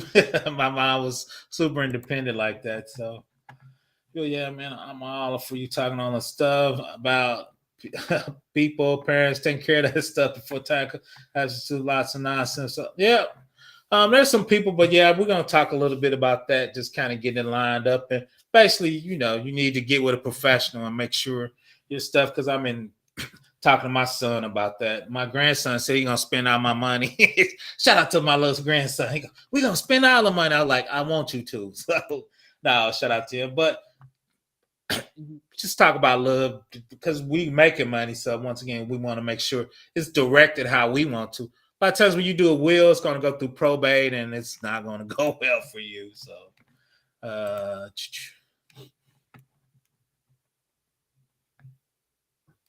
no, facts. People want to receive it, and there's a segment that's going to receive it and run with it and do big things, man. So, like I said, I just want to make sure people see it and don't get scared of it. Yeah, and that's one thing we talk about too is certifications, kind of a career path, right? Shout out to Black Heights, Textual Chatter, Tech G. They're helping people with career development, right? A lot of times they send people to me to talk about different perspectives, and I think that's one thing this space is getting better at doing, right? I think we talk about it a lot of times, but like you said, you need people to get a real path, right? Because which is scary. There's so many ways to get in tech and cybersecurity. What's the best path for you to take? GRC, red team, blue team, purple team. There's so many teams, right? Application security, penetration testing, red team, blue team. That's me. Defending, STIGs, checklists, right? GRC assessments, incident response, that whole program, right? Then PMO, project management. They make six-figure. You get your PMP, you can just run projects, which I always get on. Most security people or PMs don't know how to run a security project. So I always laugh. They tell me what they need to write down, and they come back to me and tell me to hurry up because most PMs never ran a security project. So what does that look like when you're doing a security assessment? What does that look like when you're trying to get FedRAMP certified, right? There's a whole different domain just on project management. I always said at first I was going to get a PMP and just manage security projects. Like I said, that's such a big domain, and everybody's going to the cloud. And prior to getting to the cloud is the security is a little different because it's not on-prem, right? It's shared responsibility. You and the cloud vendors got to figure out what's the best scenario for your company. Are you going to do Active Directory in the cloud, AFDS, right? Are you going to do single sign-on? Are you going to do LDAP, right? Are you going to do multi-cloud? You do AFDS in Azure, then take those credentials like SAML and bring them to AWS, right? So you're using one cloud for authorization, right, and identification. You take those credentials, then you can get into your AWS resources, right, or your Google resources, because everything is going to be multi-cloud. I think in the future, certain clouds do certain things well, so I think you're going to have multiple clouds, right, multi-cloud strategy, right. So you're going to need to understand a little bit about each cloud if you want to get the big bag, right. So once again, go check out my man, PhD in the house, Dr. Dunbar. Like I said, I really appreciate the work he does. And I know he's like me. Sometimes it's hard to grow a tech channel. So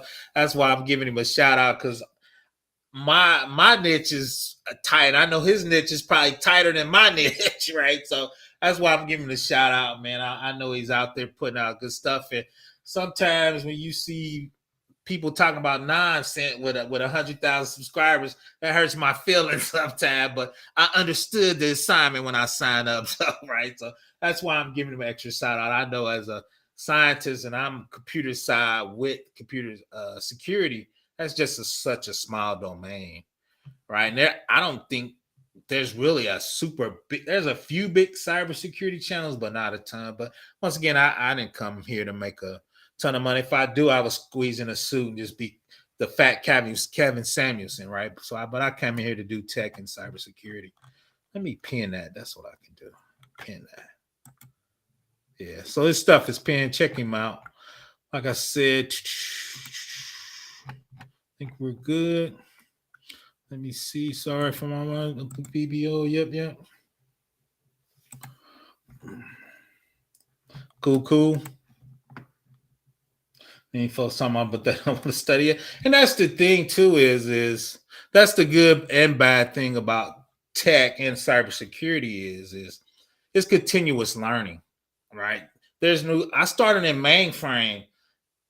Those exist, but they don't dominate, right? Then I went to client server. I used to do technology that doesn't exist. BlackBerry, right? They took their network, it's more secure. It doesn't, there's a lot of things that I learned. Fortran, RPG, that stuff doesn't exist. But syntax is syntax. So when I went to Oracle and PL SQL, right, that was hot. I made my first 6 figures doing Oracle and PL SQL. Then I switched to Java with Oracle, right? So there's the cool thing about tech is if you catch that hot cloud, Java, cybersecurity, you can make 6 figures for a decade easy. But if you don't stay, I know guys disappeared and didn't keep up with their technology, right? So if you're not keeping up with technology, you need to be getting into management and managing people, right? But if you miss it, I know guys that just kind of went by the wayside. That's so crazy to me. Mainframe is like the reboot. Yeah, it is. It is. I did it, man. I wrote JCL, which is the Python for the mainframe, right? Tells you the tape, rewind the tape, save the tape to disk, right? But that skill doesn't exist. But JCL, once again, is similar to Python, right? It's more of a scripting language. I did Corn Shell, which is a scripting language, which is the Python for Unix, right? Before it came out, right? So you could take a line, cut it, awk it, set it, right? So those are just scripts, right? Now all that stuff you're doing in System Manager and AWS, right? Because you need to do it on 50 Amazon Linux, so you just can't do it on one, right? You got to script it, so whatever you run, it's going to run on multiple boxes, right? But same skill, you just scaling it up. But now I did mainframe for about a 7. Unfortunately, these guys are showy. They get more people over the guys that are more in depth and they're not. But lots apparently want to be entertained. Remember, that's the Coliseum. We want to be entertained, right? But no, you're right. But 2 is, we always know guys that showy usually don't last long, right? If you do the proper things, the proper steps, once you get there, then you have the longevity, right? So we got it so easy now. We got it easy now. I can do PowerShell. That's it. But I want to do Linux. And yeah, it's cool. If you go into the cloud, look at System Manager, they actually give you documents that stuff's pre-built.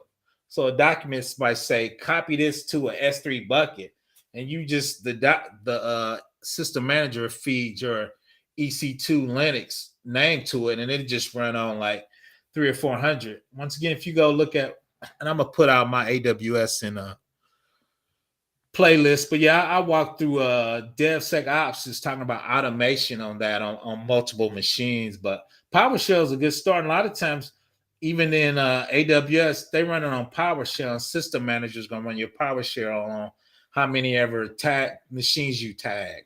So you can say all these web servers are tagged web server. Run this PowerShell on everything tagged web server, right?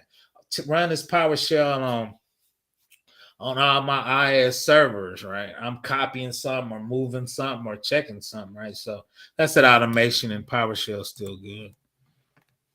Hey, PBO, the nuclear power plant's hiring here.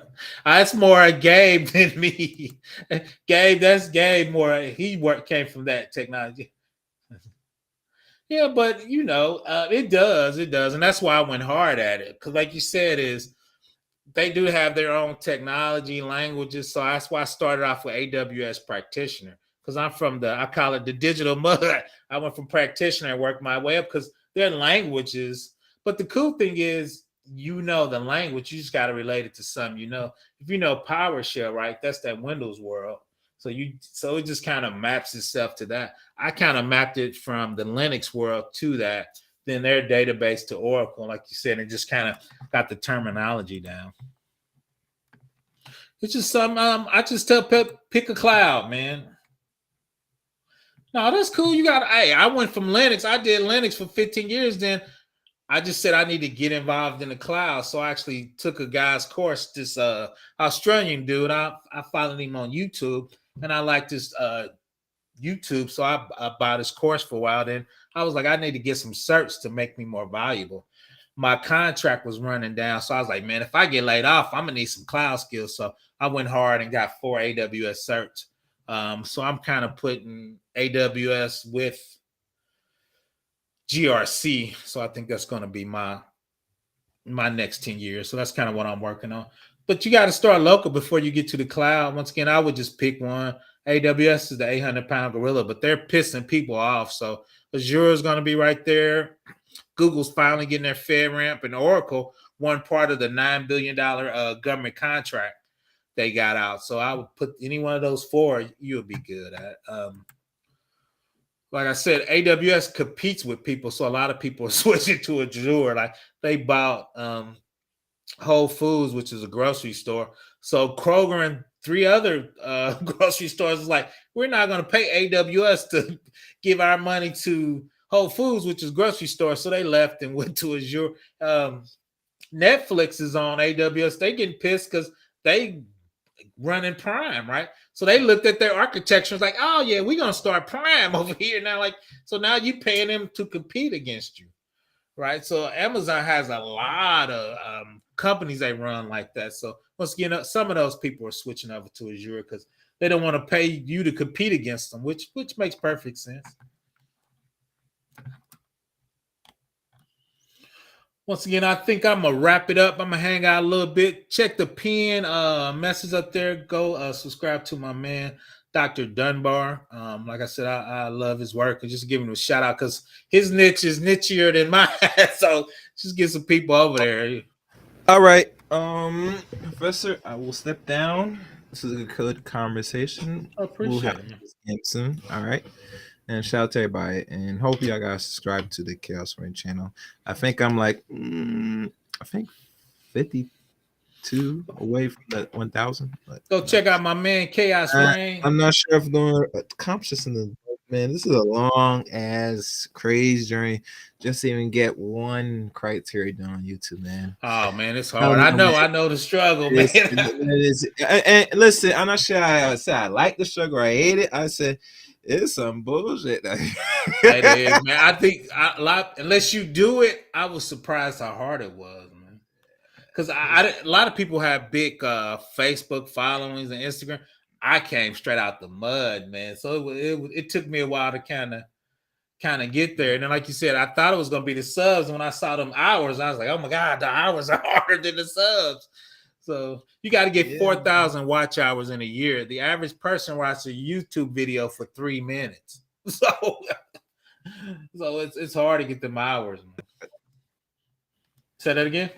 That's the average right now. Yep, I follow Roberto Blake. He helps people grow YouTube channels.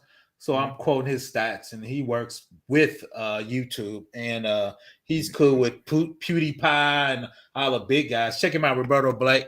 Brother, he teaches you how to grow a YouTube channel. So he said that. And when I really looked at mine was right on that number for some of my videos. I get about 3 or 4 minutes. Now, since people know me and they respond, it's kind of swoop up to 6. So if I do 20, I'm probably going to average 6. And that's higher than average. But you know, funny thing, you mentioned the watch time hours. What you try to get people to watch like at least 10 minutes of video every once you upload a live stream. Is that the goal to get it to boost up the watch time hours? Because I'm so confused. Cause I thought usually if they just click onto the video and just watch it for like say a few minutes, maybe a minute or two, that adds on to watch time. It does, but you got to think, man. When I added, because you know I'm a math guy, 4,000 watch overs. I was trying to do that over a year. That's 11 hours a day. Oh wow! And 2 is remember it's a year. So if you go past a year, you losing hours each day because it's a moving window. So I figured out, and 2 is so shout out to my day ones. They helped me. I had 12 people. So when I did 12, they would stay with me for about an hour and a half. So I would average 12 hours. Then my replay on that video, I might average 33. So I figured out I had to do 3 lives and 3 videos to come out because I think you need like 337 hours a month. So I was like, so I figured out from my watch time how many what they were watching, but it came out I needed to do 3 lives and 3 videos to get close to that time. Then as I got more popular, I would do a video. I'm like, oh, I got 50 hours on there. I'm killing it. So then I could do less videos. But when you first start, man, it was brutal. But yeah, it's 11 hours a day. Azure fundamentals is a good start as overlap with facts. Let's study. You should be able to learn. No, I agree. Once again, I picked AWS, which is their practitioner, which equals to Azure fundamentals, but Azure is right there. So like I said, I picked one of them. Yep. Where's my man? He usually has the free Azure classes. I haven't seen him.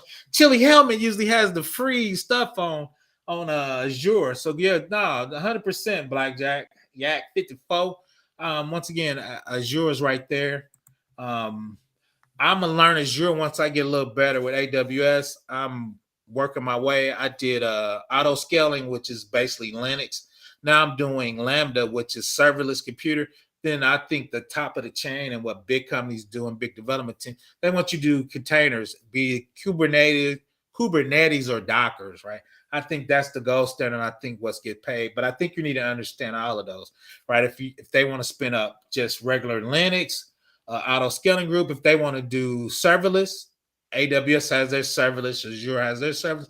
Then at the top of that's containers. Everybody wants to just spin out containers, put their code in there and let it run. So that's kind of the walk through Blackjack that I'm trying to learn. I'm actually on the serverless, so I've been doing more Lambda, Aurora, queues. Once again, Amazon handles the infrastructure. You put your code in there and they handle that. They spin up more servers as you need it. It's the serverless. So that's kind of the part I'm at. And I'm hoping to get shout out to women in Linux, get into my Docker, my Kubernetes containers. I think that's the future. Let's see. Okay, dude, that 4K hours per year. No, you only need to get it once, Clay. That's the crazy part. Yeah, once you get it once, you good. But getting there is brutal. Matter of fact, let me put my channel. I put it in there. Let me see. Yeah, you're right, because I think I need like, how many is 1,000? So I need like 900 hours more, maybe, if my math's right. So yeah. But truly, after all that, y'all said they had to review the channel, but I took it. It's just to start to see, to get it to monetize. Then I could know what to move forward. I mean, but like I said, it's one thing at a time, and right now I do some live streams mostly. I only upload videos I do is with me and my other good partner. But mostly I'll think of tweaking doing some uploads maybe. But I had to be in the mood to do an upload, because sometimes I just don't want to sit there and say, here you go. I mean, I had to be in the spirit to do an upload. No, I'm with you. Yeah, I just kind of, because it has to make sense to me at the end of the day. I just don't want to do it just to do it. Oh yeah. What I did is, that's when I first got started, a lot of people supported me, but they weren't technical. So I try to do common sense stuff, that people will see every day. Like, I think I did one, and be careful, they were hacking LinkedIn, and then you click on a job offer, it could have malware in there, right? So I try to do stuff for everyday people. Then I try to do live talking like general stuff. Then I do one with AWS, some super security, right? So try to hit a little something for everybody. That's kind of when I got started. Okay.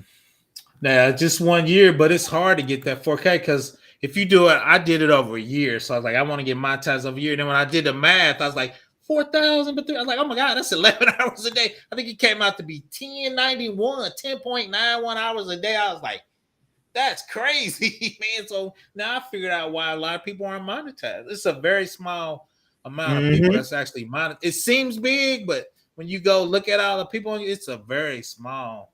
Grandson gonna get the bag. Shut little job. I'm gonna make him code this summer. He mad. I said, I'm gonna make you learn Python. so yeah, I'm having him on here coding. Let's see. Hey, if the vids are watched at a faster play speed, is it counted for like 3 minutes? I think it's still counted as 3 minutes. Because even though you on a full speed, when it gets done, I think it counts it as 3 minutes. I need to double check that. I'm guessing. I think so. There's his name on YouTube, free courses, free PDF. Yeah, I'll check. Yeah, there's a few good things. There's a lot of good AWS. The cool thing is they actually have AWS architects on here that actually talk about how they talk about architecting. They call them blueprints. What blueprints you need to learn and different patterns you need to learn from an architectural standpoint. I might go back and put them in here that are actually on YouTube that work for AWS. So I'm actually driving, listen to their stuff. I lab and try to get there, but I'm still working on some basic stuff before I get to that architectural pattern, right? Because once again, auto scaling, Amazon Linux 2, right? That's kind of basic. Everybody's moving to serverless, right? Then from serverless is containers, right? So you got to work your way up that ladder, and you need to understand it from different perspectives, different domains, right? Banking, pharmaceutical, federal government. I do a lot of tax stuff. So you need to learn it from those different domains, because that's how you get paid when you master a domain. So everybody go check out my man Chaos Rain, trying to get to that 1,000. Trying to get them hours too. Go subscribe to him. It's hard out here. It's hard out here. Okay, cool. Go check out my man. But like I said, there's a lot of great AWS people. There's a lot of Azure. There's a lot of anything you really want to kind of learn. There seems to be good content on AWS to get there. That's the cool thing about YouTube. Like I said, I found a whole bunch of AWS architects that actually works for AWS, and a lot of them have Udemy classes. So I bought a couple, and they were like $12, $15, and they were just giving me advanced techniques that I'm still trying to master, right? So that's one thing we talked about when you do projects that look like real enterprise work. That's what you need to practice on, right? So when you go to an organization, you can describe those techniques or be able to look at them from a cybersecurity perspective, right? Everything on-prem is going to the cloud. There's going to be a hybrid. You as a cybersecurity person, that's one reason I did it. I need to understand AWS security and how that combines with on-prem to make sure we're secure. VPN, tunneling, single sign-on, encryption, once again, from on-prem, off-prem, roles. They got trust policies, so you can assume a role for a short term, then give it back. So if somebody hack you, if you don't have that role assigned to you, right, they're only going to get limited privileges to your organization, right? So once again, just talking about security from a cloud level, and right. So we know that's the next bag. So we got to master that cloud security. So and to cloud compliance, right? We talk about GRC. You're gonna have GRC in the cloud. AWS and Azure says, here are the services and components. Configure them for what you need to do and at the security level you need to be at. So what is that, right? We as the security architect, security compliance, and security analyst needs to be able to help them, check them, and validate them that design is secure, right? And I get in arguments with architects all the time. I'm like, that is not secure, right? So I got to be able to explain why I came up with that design and why he's pissed now, right? So a lot of times people don't like security. He's not right. So so that's it. So my old ass about to go to bed. So I want to thank everybody for coming out. Once again, shout out, thanks for the $100. I'll be eating barbecue on that all next month. You get paid out once a month on the 21st for the following month. So I definitely want to appreciate you. That's super appreciated. And if you need me to do a certain video, or you want to talk about something about cybersecurity, throw it in there, man. I'll make it happen, man. When people do nice things for me, I'll definitely return a favor. So if you want to talk about a specific subject, or you just want to come on a live and chop it up, we can do that too. So Chaos, I'm kicking you out, man. Have a good night.